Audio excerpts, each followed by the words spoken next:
Memang tak guna kan? Kau ni apa hal? Kau apa hal tanya aku? Kau yang bermasalah sekarang ni.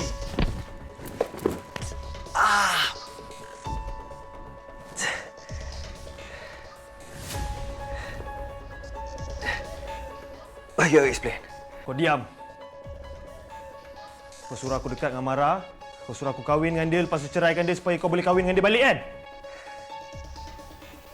Memang tak guna. Ni.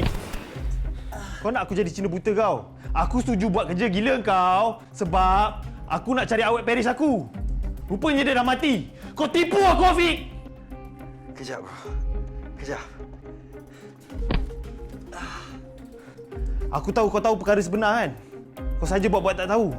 Kau ambil peluang dan kesempatan ni untuk terus gunakan aku kan?